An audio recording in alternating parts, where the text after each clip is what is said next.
Maya Johnson walked down the narrow airplane aisle, searching for seat 14B.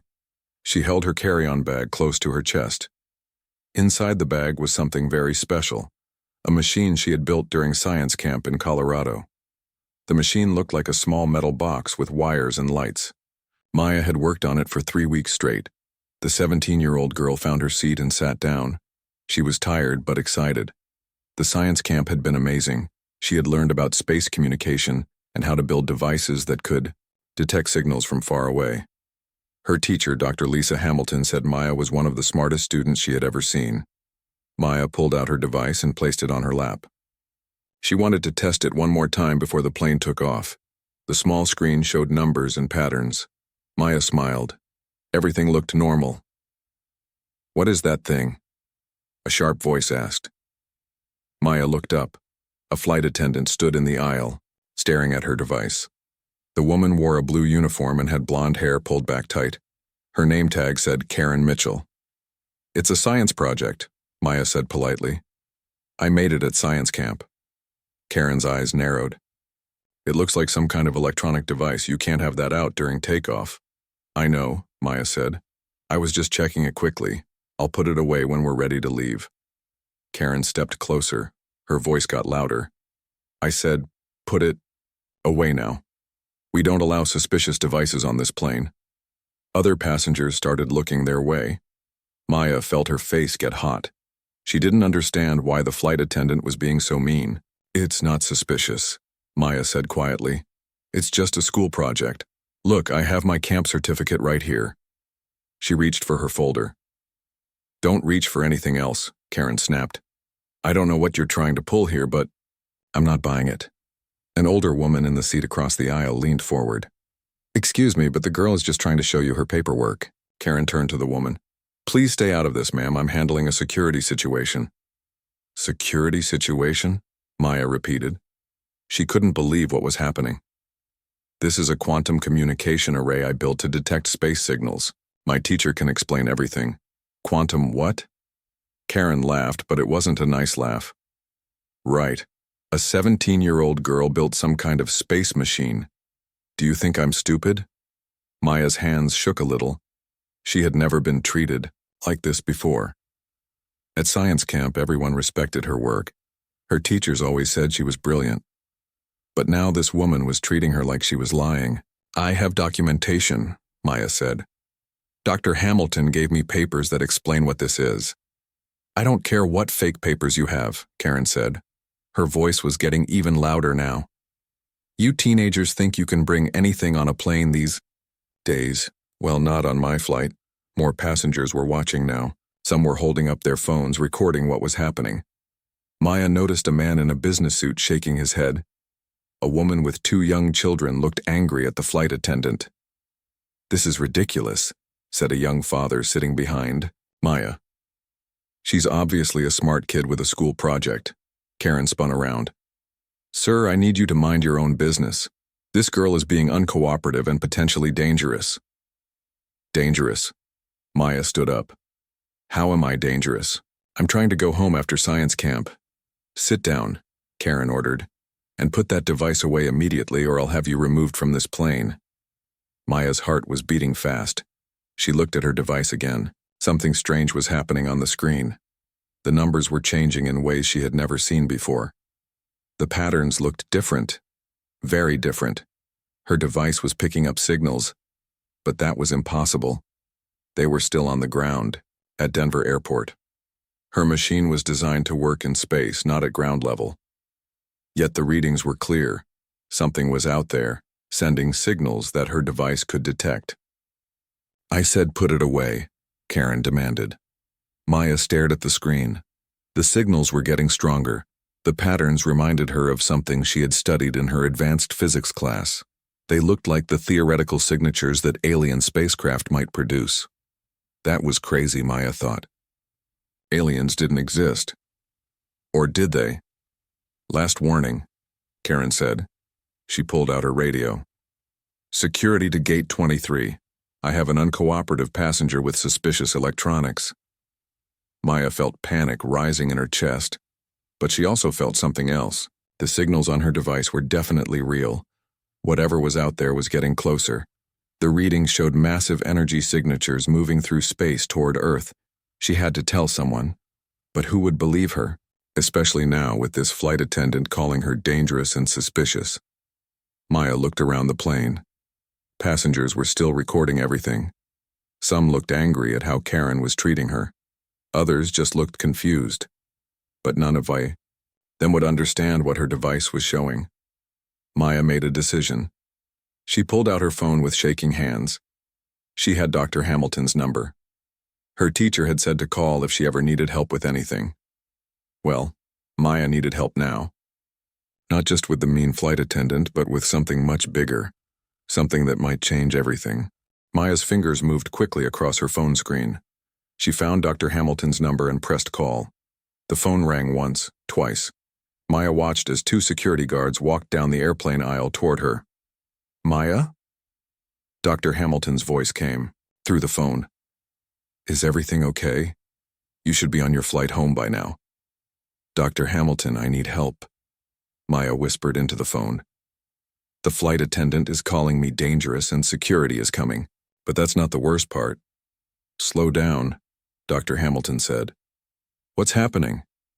Maya looked at her device screen again. The numbers were climbing higher. My quantum array is picking up massive signals. The readings show something huge moving toward Earth. The energy patterns match what we studied about alien propulsion systems. There was silence on the phone for a moment. Dr. Hamilton knew Maya well. The girl never lied and never made mistakes with her calculations. Are you sure about the readings?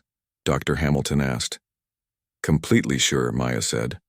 Whatever is out there is enormous, maybe the size of a city, and it's coming fast. The security guards reached Maya's row. Karen Mitchell pointed at her. That's the girl. She's refusing to cooperate and she has suspicious electronics. One security guard, a tall man with kind eyes, looked at Maya. Miss, we need you to come with us. Wait, Maya said to him. Then she spoke into her phone. Dr. Hamilton, they want to remove me from the plane. But these readings are real. Something is coming. Dr. Hamilton made a quick decision. Put me on. Speakerphone. Let me talk to them. Maya pressed the speaker button. This is Dr. Lisa Hamilton from the Kepler Space Research Institute. Who am I speaking to? The security guard looked confused. Ma'am, this is Denver Airport Security. We have a situation with a passenger. The passenger is Maya Johnson, one of my top students. She just completed an advanced science program. What exactly is the problem? Karen Mitchell stepped forward. She has some kind of electronic device that she claims is a science project. She's being uncooperative and disruptive. That device is a quantum communication array that Maya built herself, Dr. Hamilton said firmly. She's 17 years old and has an IQ of 180. The device is completely harmless. I don't care what her IQ is, Karen snapped. She needs to follow the rules. Maya looked at her device again. The readings were getting even stronger. Dr. Hamilton, the signals are increasing. Whatever is out there just got a lot closer. Dr. Hamilton's voice changed. She sounded urgent now. Maya, I need you to tell me exactly what you're seeing. Maya read the numbers from her screen. Energy signature showing massive displacement of space-time. The pattern matches theoretical models for faster-than-light travel. Distance approximately 50,000 miles in closing. The security guards looked at each other. They didn't understand what Maya was saying, but Dr. Hamilton clearly did. Maya, I'm going to call NASA and the FAA right now. Those readings could mean first contact. Keep monitoring and don't let anyone take that device away from you. Karen Mitchell laughed. First contact? You people are crazy. This is just some teenager trying to get attention. Dr. Hamilton's voice came through the phone speaker loud and clear. Officer, I need you to listen carefully. I am the director of a government-funded space research facility. This student may have detected an approaching alien spacecraft. I need to make some calls immediately. The older security guard stepped back. Ma'am, are you serious? Completely serious, Dr. Hamilton said. Maya, stay on the line. I'm calling the authorities now. Maya heard Dr. Hamilton talking to someone else in the background. Then she heard her making another phone call. Maya kept watching her device. The alien craft was getting closer every minute. Other passengers were watching everything. Some were still recording with their phones. A businessman leaned over and asked Maya, "Did she just say alien spacecraft?" Maya nodded. "My device detects space signals. Something big is coming toward Earth." "This is insane," Karen said. "I'm not dealing with this nonsense anymore." She turned to the security guards. "Remove her from the plane now." "Wait," the older guard said. He looked troubled. "Let's see what this doctor has to say first." Dr. Hamilton came back on the phone. "Maya, I just spoke to NASA and the FAA. They want your readings immediately. Can you send them the data?" "Yes, but how?" "Use the app I installed on your phone. It can transmit your device readings directly to the Space Center." Maya quickly opened the app and connected her device. Within seconds, she was sending real-time data to NASA headquarters. Dr. Hamilton continued talking. "I also called Captain Rodriguez at NORAD. He's checking their satellite systems now." Maya watched her phone screen as the data uploaded. Then her device started beeping. New readings appeared. "Dr. Hamilton, it just changed direction. It's heading straight for Denver." Karen Mitchell was getting angry. "This is ridiculous. You're all falling for some kid's fantasy." Then Maya's phone rang. It was a different number. Dr. Hamilton told her to answer it. "This is Maya Johnson," she said. "Maya, this is General Patricia Adams from NORAD. We just received your data. Our satellites are confirming your readings. There is definitely something large approaching Earth. We need you to keep monitoring." Karen Mitchell's face went white. Even she could hear the military officer on the phone. "Maya," General Adams continued, "we're scrambling fighter jets to investigate. But we need your device to keep tracking this object. Do not let anyone take it away from you." Maya looked around the airplane. Everyone was staring at her now. The security guards looked shocked. Karen Mitchell looked like she couldn't believe what was happening. Maya's device beeped again. The readings showed the alien craft slowing down. It was almost to Earth's atmosphere. In a few minutes, it would be visible to everyone. The airplane captain's voice came over the speaker system. "Ladies and gentlemen, we have been ordered to return to Denver International Airport immediately. We are experiencing unusual atmospheric conditions that require an emergency landing. Please remain calm and stay in your seats." Maya felt the plane banking left as it turned around. Her device was beeping faster now. The alien craft was getting very close to Earth. She could see the readings changing every few seconds. Karen Mitchell stood in the aisle, looking confused and angry. "This is impossible," she muttered. "Some kid with a homemade gadget cannot ground an entire airplane." The older security guard, whose name tag said Pete Wilson, was talking quietly into his radio. Maya could hear bits of his conversation. He was talking to airport control about the situation. "Yes, sir. NASA is involved," Pete said into his radio. "The girl's readings are confirmed by satellite data." A woman sitting 2 rows behind Maya stood up. Her name was Betty Clark, and she was a retired schoolteacher. "Young lady," she called to Karen, "you should be ashamed of yourself. You've been treating this brilliant child terribly, and now it turns out she was right all along." Other passengers started speaking up too. A man named Alex Rodriguez held up his phone. "I've been recording everything. This flight attendant has been nothing but mean to this girl from the start. She called her dangerous for having a science project," said another passenger. Karen's face turned red. "I was just doing my job. How was I supposed to know she actually built some kind of space machine?" Maya looked at her device screen. The alien craft had entered Earth's atmosphere. "Dr. Hamilton," she said into her phone, "it's here. The craft just entered our atmosphere above Colorado." Dr. Hamilton's voice was tense. "Maya, I'm at the Space Center now. We have visual confirmation. The object is massive. It's unlike anything we've ever seen." Through the airplane windows, Maya could see other planes in the distance. They were all flying away from Denver. The sky was being cleared for whatever was coming. Maya's phone rang again. This time, it was Captain Rodriguez from NORAD. "Maya, this is Captain Rodriguez. The object has stopped moving. It's hovering about 10 miles above Denver International Airport. It seems to be waiting for something. Waiting for what? Maya asked. We don't know, but we think it might be waiting for you. Your device is the only thing that detected it before our satellites picked it up. Maybe it knows you can communicate with it. Maya looked at her quantum array. The patterns on the screen had changed. Again. Instead of random energy readings, she was seeing organized signals. They looked like they might be some kind of message. Captain Rodriguez, I think it's trying to communicate. My device is showing structured patterns now, not just energy readings. Can you understand what it's saying? Maya studied the patterns carefully. She had learned about mathematical communication in her advanced classes. The patterns look like mathematical sequences. Prime numbers, maybe. It's the kind of signal scientists always said aliens might use to show intelligence. The airplane was getting close to Denver Airport now. Maya could see the runway lights below, but she could also see something else.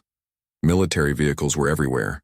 Fire trucks, ambulances, and trucks she didn't recognize surrounded the airport. Betty. Clark leaned forward in her seat. Maya, honey, are you scared? Maya thought about it. A little, but mostly I'm excited. This is the most important thing that has ever happened to humans, and somehow I'm right in the middle of it. Karen Mitchell was sitting in a jump seat now, looking pale. She had stopped complaining. The reality of the situation was finally hitting her. Alex Rodriguez was still recording everything with his phone. Maya, you're going to be famous.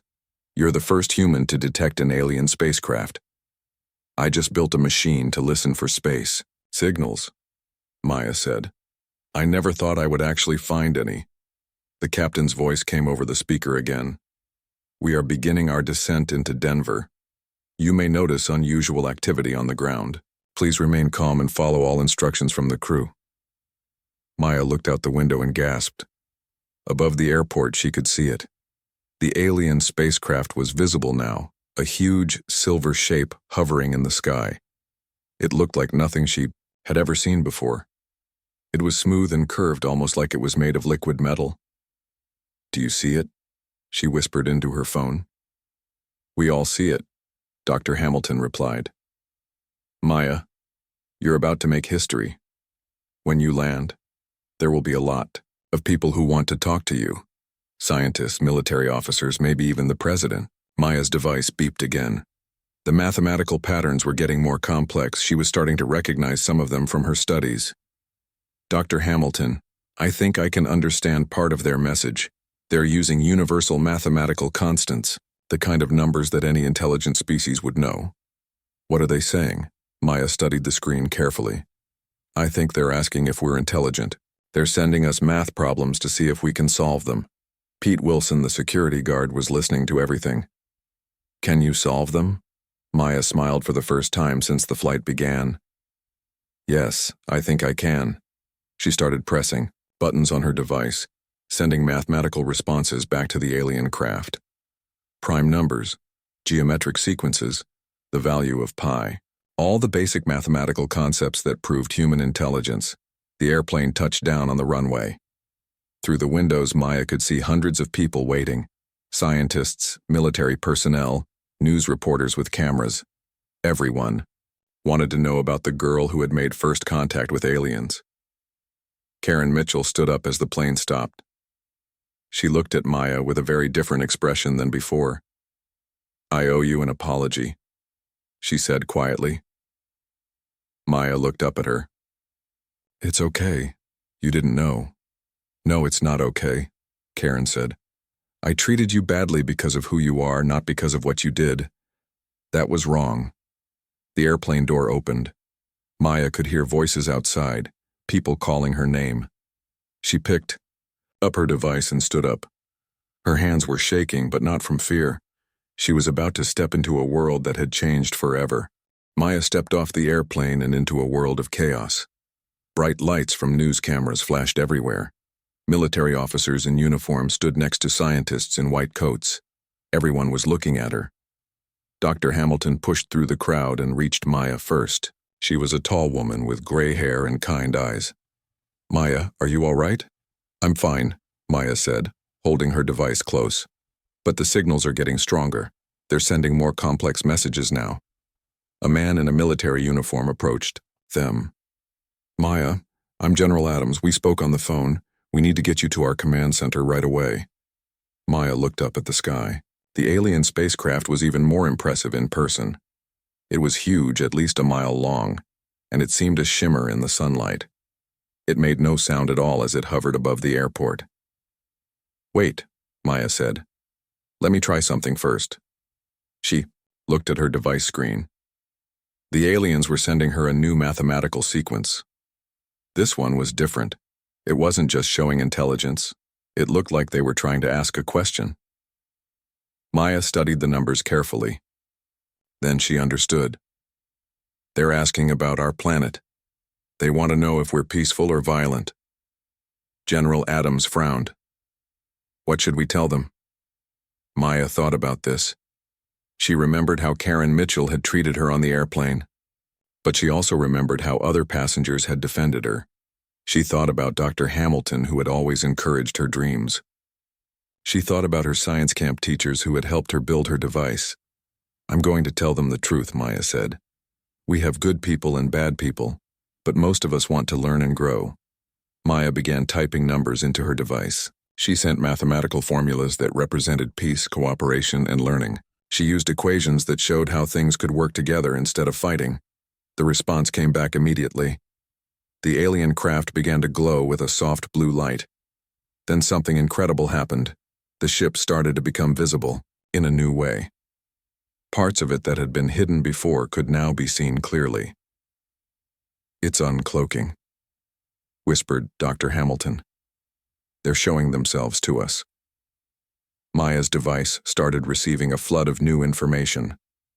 The aliens were sending her pictures, but not regular pictures. They were sending mathematical descriptions of images that her device could translate.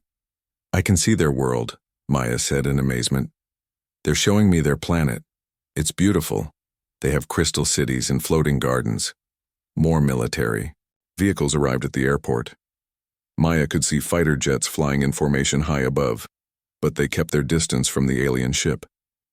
General Adams was talking on his radio. Mr. President, the aliens appear to be friendly. They're communicating with the Johnson girl. She seems to understand their language. Maya looked at her device again. The aliens were sending her information about themselves. They call themselves the Harmony Collective. They're scientists and explorers. They travel through space looking for other intelligent life. Why did they come here? Dr. Hamilton asked. Maya read more of the signals. They've been watching us for a long time. They were waiting for us to develop the right kind of technology. My quantum communication array was the first human device that could detect their ships. A new message appeared on Maya's screen. This one made her eyes grow wide. What is it? General Adams asked. They're saying they've been testing us. Not just our technology, but our character. They want to know if we're ready to join other intelligent species in the galaxy. What kind of test? Maya looked around at all the people surrounding her. Scientists, soldiers, reporters, airport workers, all different kinds of people working together in this moment. I think the test was what happened on the airplane, Maya said slowly. They were watching how humans treat each other, how we handle differences and conflicts. She thought about Karen Mitchell yelling at her, but she also thought about Betty Clark defending her, and Alex Rodriguez recording everything to show the truth, and Pete Wilson treating her with respect even when he didn't understand what was happening. Maya's device beeped with another message. She read it carefully. They're saying that humans show promise. We have individuals who are cruel and unfair, like in all species. But we also have individuals who stand up for what's right, and we have young people who dream of exploring the stars. The alien ship began to descend slowly. It was coming down toward the airport, but it moved so gently that it didn't even disturb the air around it. Are they landing? Someone asked. Maya checked her device. Not exactly landing, they're going to hover just above the ground. 3 of their people want to meet with us face to face. General Adams spoke into his radio again. All units, the aliens are preparing for direct contact. Stay calm and follow protocol. Maya felt nervous and excited at the same time. She was about to meet beings from another world. But her device showed that they were friendly and curious, just like human scientists.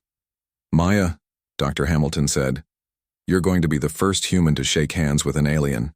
"Actually," Maya said, looking at her screen, "they don't have hands like us. But they want to share knowledge. They're going to teach us about space travel and clean energy. But only if we promise to use it to help everyone, not just some people."